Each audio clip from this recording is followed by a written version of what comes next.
Life's untamable adventure isn't found by taking the easy route where you can never get lost, scrape your shins, or take steps you later regret. We learn to walk by falling down and standing back up over and over again, stumbling, bumbling, and eventually running in the process of finding our feet, our balance. Hopefully, after years of tripping, we can learn to embody the graceful ways of the wise, who can fall down, grieve, and go mad beautifully, who can make mistakes and take wrong turns with composure, who realize that sometimes losing the trail is the trail. Seen from the eagle-eyed vantage of the soul's flight, untethered to Earth's supposedly linear time, there are no missteps, only the walking of the path.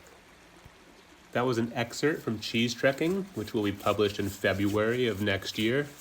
And in this video, I want to take you to visit 3 of the locations that were chapters in the book, starting in Mongolia, going to northern Italy, and finishing in Norway. And everything for me started in Mongolia. After I'd spent 10 years making cheese in the US, I went here to manage a cheese plant in 2019 and quickly became jaded with the job because I was required to follow the industrial paradigm that I was now opposed to of pasteurizing the milk using commercial starter cultures and making the same European style cheeses that everyone in the world tries to make. So this was where I was staying when I first got to Mongolia in this yurt, and I decided to leave this job and go look for people who were still practicing the old traditional ways of making cheese and raising animals, which is very much alive in the countryside. This is where I ended up and spent 10 days with a family who lives in this valley in the summertime. There's their yurt, and there's multiple yurts up and down this valley. And they have a massive herd of these cashmere goats that they comb the hair out of to sell as one of their major products.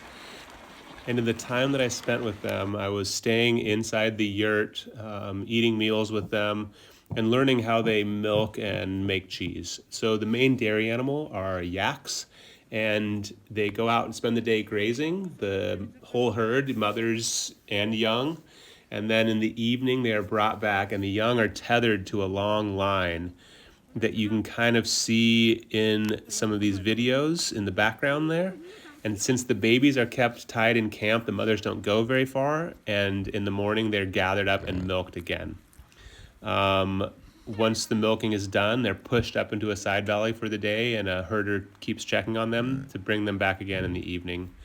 And what fascinated me about this process is that there are no fences and no barns. The milking is done out on the grassland, and they simply rotate the tethered lines that they use in order to spread the impact out. And they also scoop up a lot of the manure, which is used as fuel when it is dry.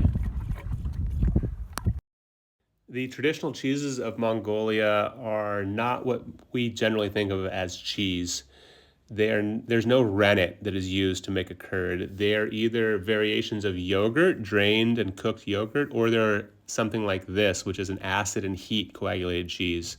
The milk is heated up to a high temperature, and then an acid is added and gets this very soft curd to form, which you can see shaping up there. It is then removed from the heat and drained in a cheesecloth. So this cheese would be similar to like a paneer, which is obviously eaten fresh, or it is also similar to cheeses that could be aged, but instead of letting them develop a rind and aging them in a cellar, the cheeses will be dehydrated, which is the general approach to milk preservation in Mongolia. The soft, fresh curd can be seen being pressed here. Outside, again, it's like this complete lack of what we consider normal sanitation procedures, which blew my mind in the best way. So the cheese is pressed outside with things you have laying around, like blocks of salt and rocks. It drains, and then it will be cut up into strips and dried in the sun on these wooden boards that are used to dry lots of different cheeses, placed on the roof of the yurt out of where the dogs and animals can't get to it, and just allowed to dry in the sun and wind that are ever present on the Mongolian steppe. The other major style that I mentioned is when yogurt is cooked and then drained and pressed into different shapes, like these cookies here. It oftentimes has sugar added in order to counter the incredible acidity that it possesses. The introduction and first chapter detail these processes and my background and kind of how finding this stuff changed my whole view on cheese making in life and became what I wanted to do. Let's close with another excerpt.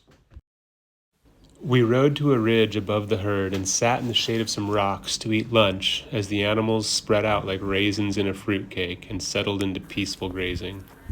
As we relaxed there, the man began to sing a beautiful and eerie song. The words I could not understand, but the power of the song and his voice was conveyed to my core, giving me goosebumps.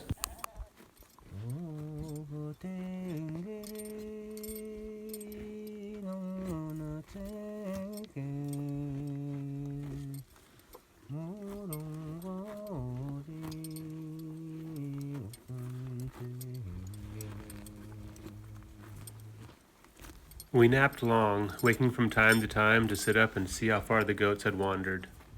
I can't remember what we ate, but I will never forget the feeling in that song. It felt like memories rapidly recovered from amnesia, a download of what is true and at the core of humanity. It sounded like goodness and grace and truths that can never be uttered in mere words. It sounded like the dignity we are all capable of, the undefeatable decency at the core of the human heart, which the forces of greed and war can never conquer. It sounded like the earth itself, channeled through one body into another, hinting at the unity underneath our skin.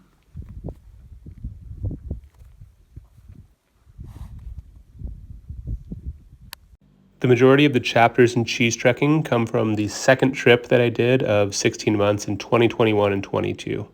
And it started in this valley below these gorgeous peaks in northern Italy, close to the borders with France and Switzerland. So this will be an introduction to where I was coming from, what my inspiration was, and what my intentions were as I started this journey.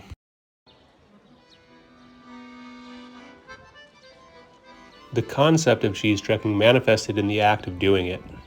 The trail appeared as I walked it. Traveling like a snail with a backpack for a shell, visiting various parts of the world, I would bounce from one farm to the next, learning through participating in the work, mud on hands, shit on boots. Beyond the specifics of making cheese, I was seeking to participate in the milking and herding of animals, to learn how farming fits into broader ecosystems, to immerse myself in the cuisine of a place, and to observe how people grow, collect, and cook their food. It all starts from the ground, and it's there that we will find the inspiration, the wisdom, the paths to understanding.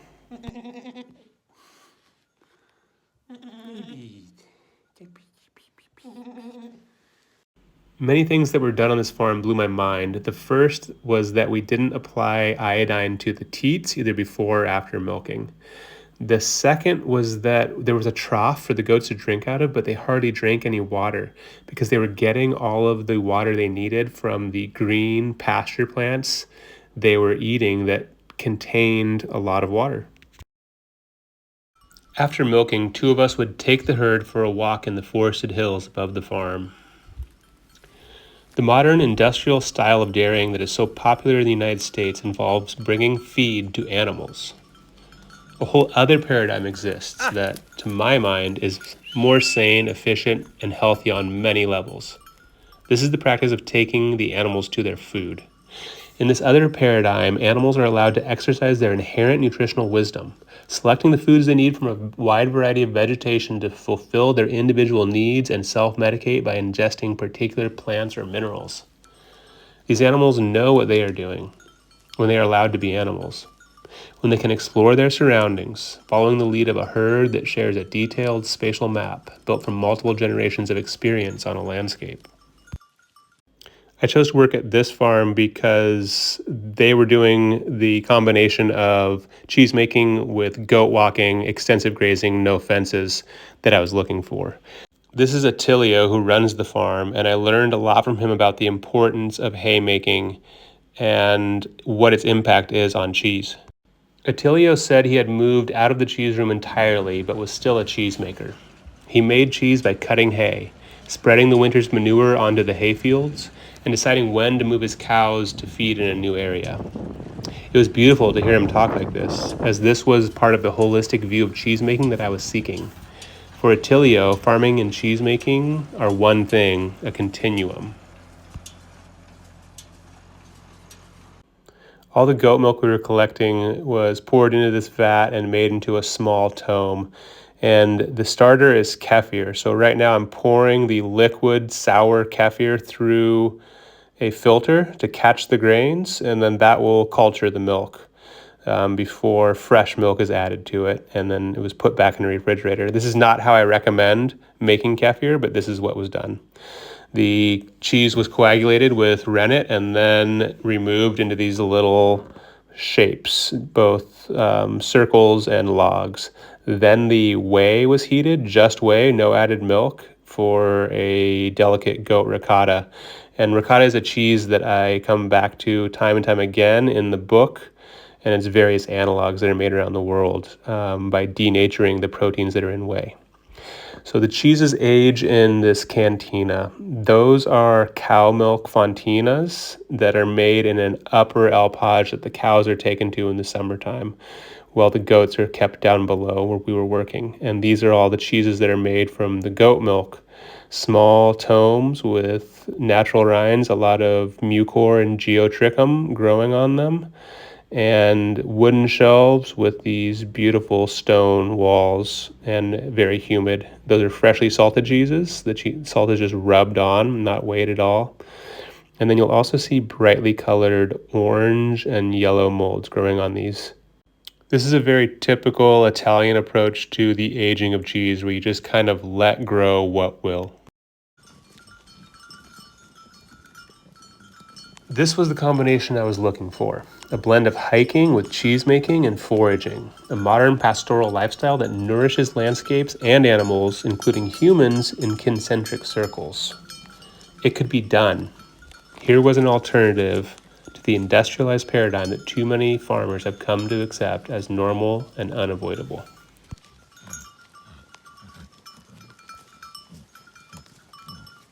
The final place I'll take you in this video is Norway, where I began my third trip in 2023.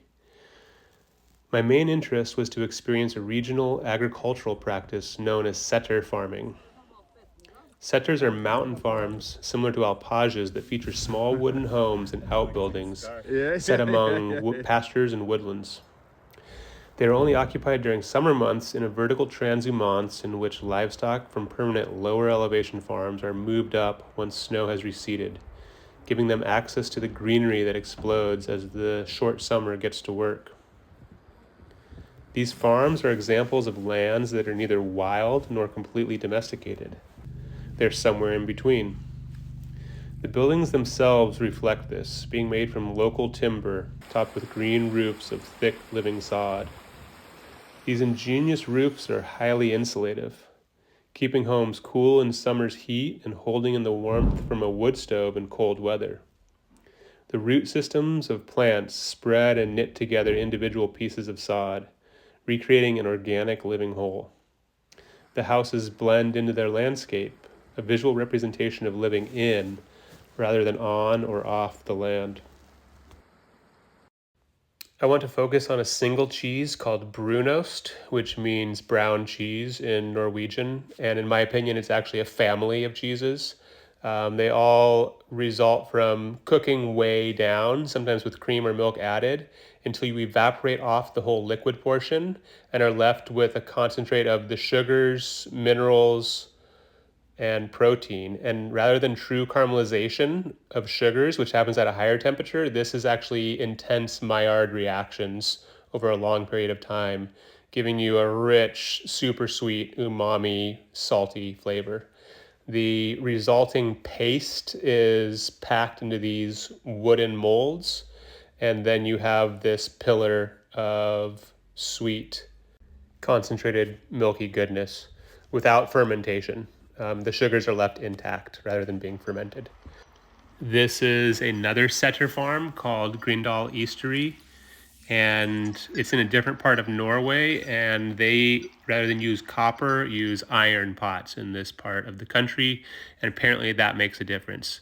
So this is a theme of the book, that something we think of as being one single cheese actually has a huge diversity, where that diversity has been left intact.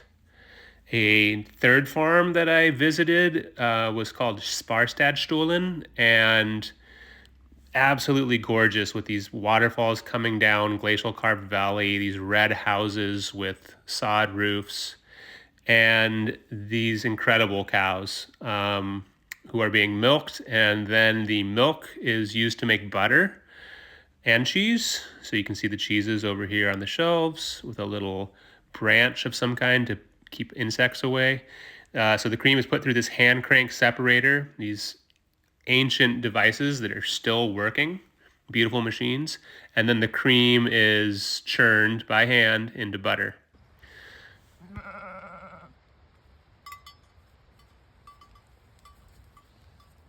To learn about Brunost, I visited a small goat farm called Skjerdal Stulesteri, which sits above picturesque Sunnjafjord, Norway's largest fjord. From the lower farm, guests walk up to a mid-mountain cafe built onto the creamery and a goat barn where they can enjoy a cheese-focused lunch while taking in the view. There's no bulk tank to store milk cold, so the milk is pumped into a vat and made into rennet curd wheels twice a day, shaped into antique wooden forms with crosses on the bottom.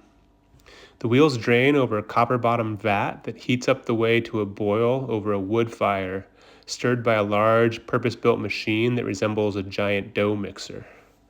The whey becomes a thick brown paste as steam billows out, mingling with the smoke from the fire that burns from dusk till dawn. A really cool thing about Brunost is that you can take one of the old blocks and shave it back into a new batch, melt it down, and reshape it. And the design of this cheese, this like artistic sculptural shape, is given by these wooden hinged box forms, which emboss the pillar with these Nordic designs. Or it can also be made just into a pretty basic cylinder shape, but people always kind of obsess over getting it perfect. You see this with so many cheeses, this like artistic perfection. It takes time and energy to extract these foods, but without them, cheesemaking seems incomplete. That original lesson I learned in Mongolia, that all parts of milk are sacred and should be revered, was echoed in Norway. I heard the melody of that song of the steppe herders, carried by the north wind, emerging from the forests of another land that has not completely forgotten the old ways. So I'll make 2 more videos like this when I get around to it, and if you want to share this, that's cool. Like or subscribe, I don't really care, but if you want to pre-order, there are links on my website and Instagram. All right, then later.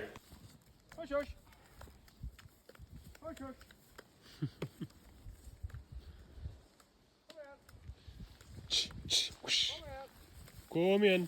Usch, usch. Usch, usch. Hush, hush.